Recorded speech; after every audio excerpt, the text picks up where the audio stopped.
As mentioned mere moments ago, here it will be the video review, retro review, as it will, of the Austin Powers ultra cool action figure.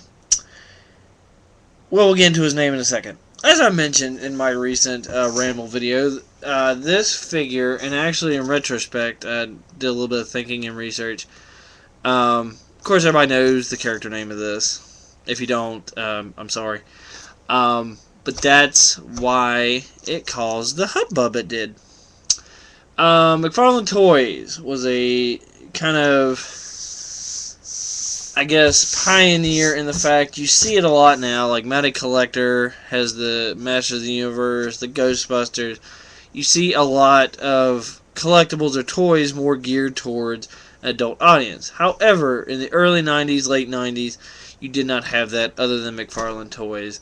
So, nods to him bringing that to us. He didn't really have movie figures. He didn't have, I said this in my Kiss review. So the company does get due credit. Well, anyway, it was riding pretty high. He locked down a lot of big name properties. Kiss, Austin Powers, a lot of horror movie stuff. And anyway, as you can see, it's plain as day. Like I said, everybody knows the name of this guy is Fat Bastard. Funny gag in the movie. Why the big deal, you ask? If you don't know, way back when, at some point, it wasn't too long after these figures launched. Of course, Walmart carried them like everybody did. I actually worked at KB Toys at the time.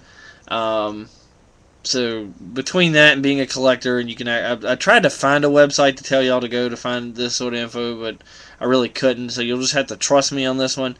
It wasn't a recalled figure, but basically what happened, I believe it was a young girl was walking through Walmart, and it was just hanging on a peg.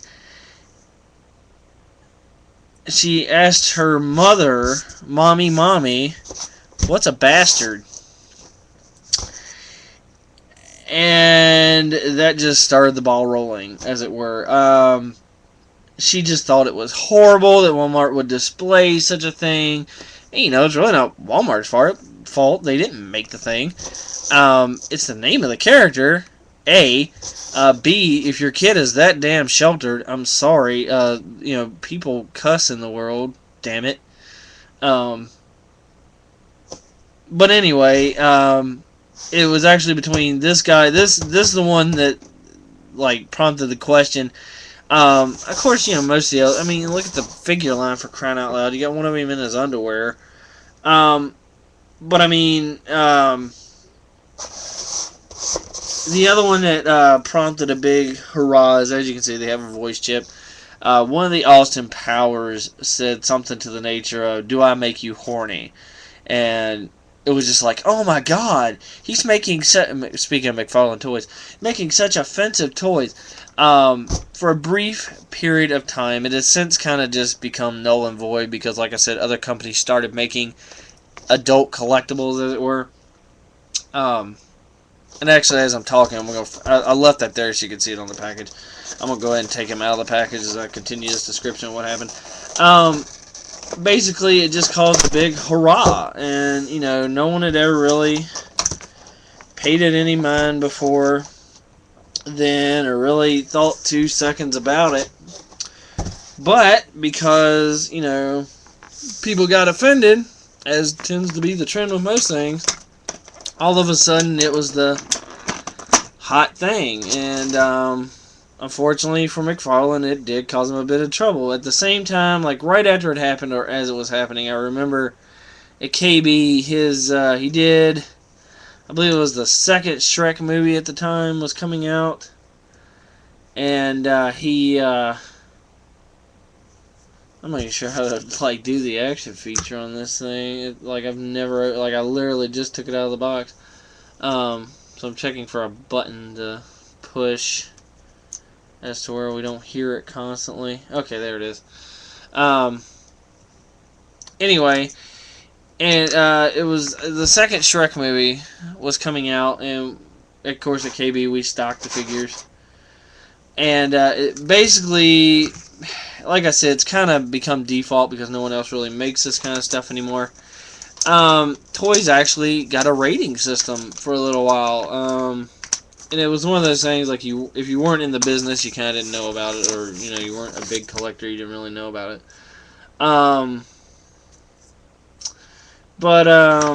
Anyway, I just remember, you know, like, we would have our Shrek stuff down the aisle. It actually came down from corporate that we had to move them in the store and peg them higher than what a little kid could walk in the store and see them, like, at eye level. And anyway, it caused a whole bunch of stink. The reason I say it brought down McFarlane, quote unquote, is because at that point in time, right after that incident, Walmart actually refused to carry his products. And I mean, say what you will about Walmart, you know, it's Walmart. If they don't carry your stuff, you're going to be hurting. So that hit him hard, and just, you know, dealing with the recoil of it, he kind of, like, I think for a couple years after that, he didn't really do much. Like, he had like some baseball properties, and he made some baseball figurines, and that did moderate, I think, for him as a company. I say for him, I mean McFarlane Toys when I say for him, or Todd McFarlane, you know, not personally necessarily. The last thing to really come from McFarlane before the Halo stuff hit was kind of re-releases of Spawn toys. Nowhere near as adultish looking as they used to be. They were actually kind of like maquette looking, like, and they were kind of crappy looking, to be honest with you. But anyway, yeah, simple name on a package, overprotective mother, as tends of things to be. You know, you still see it today when kids, you know, get a hold of stuff they shouldn't because the parents are irresponsible, like M-rated video games and other such, and parents throw up a fit because their kid saw it, but yet it's the game's fault that it got in the kid's hand, not the parents. But anyway, that's another rant for another time. Let's get on with the point of this now that little bit of toy history is explained to the actual review of Fat Bastard here. Another good retro figure from McFarlane. You know, he did this stuff well. I mean, as you can see, it pretty spot on there. This little Scotsman Guard outfit. Look at me undies. Just really good paint, cloth. I mean, they're really good stuff. Not much articulation, like I said, with Kiss. I mean, it's meant to kind of just look one way or be in a certain pose. And, but, you know, it does what it does. Has a little bit of arm movement and stuff like that, but a little bit of a head swivel. Well, actually has a little bit of waist. I mean, as you can see, I literally just took him out of the package, so come on, refocus. Sorry about that, I didn't realize it was so out of focus there. Come on, you can do it. There we go. And he does have a voice chip.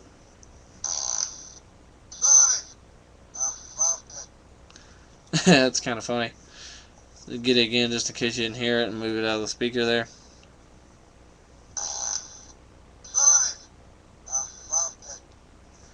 Hopefully that came through. You hear a fart noise and it goes, sorry, I farted.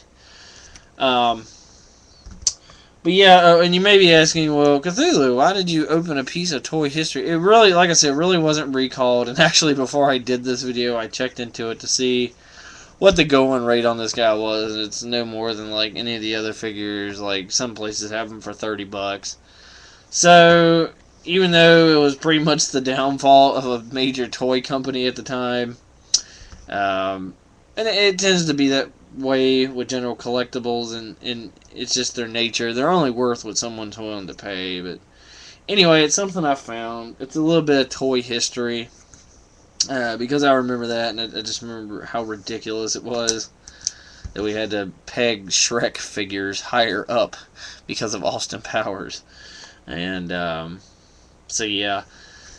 But anyway, McFarlane Toys, Austin Powers, as described on the package, ultra cool action figure, fat bastard. And another little bit of funny toy info. They really did try. Like McFarlane tried. It was actually re-released twice. And of course, like I said, Walmart didn't get them. But the second incarnation had Fat B, and apparently that was still moderately offensive. I think the voice chip was still the same. I honestly can't remember. But then there was even a third repackaging. It is the exact same figure in all three packages. And the third one, I just had Fat Man on it. And I think they actually finally changed the voice clip in that one. I can't remember what they changed it to. But it's like, really? Sort of thing. Like, stuff like that just gets me. Like, if you really ain't got nothing else to bitch about other than, like, going to a toy store and be like, oh my god, that thing's name is offensive, I don't have time for you in this world. You really haven't seen much of anything like that in recent time. Or since then, like I said, other than video game stuff, but I think that'll kind of be a constant for a good little while until people just get the hell over it. But anyway, a little bit of toy history, a little bit of a toy review of sorts, of the McFarlane Toys Fat Bastard action figure with sound. We'll try it one more time to get the sound clip. I think that one came through pretty good. Oh, and he did come. Whoop! Sorry, I fell down. Anyway, he did come with his little bagpipes. I'm not exactly sure how he's supposed to hold them, so I'm not really going to mess with that at the moment, but he does come with them. Cloth over plastic. Good detail. Like I said, it's what McFarlane did good, and hopefully he can get back to that one day. I mean, he's definitely got his competition now. Like, you get, like, Hot Toys and the Japanese companies and stuff like that. But I think if he found the right property, he could really nail it home. But that's just my opinion.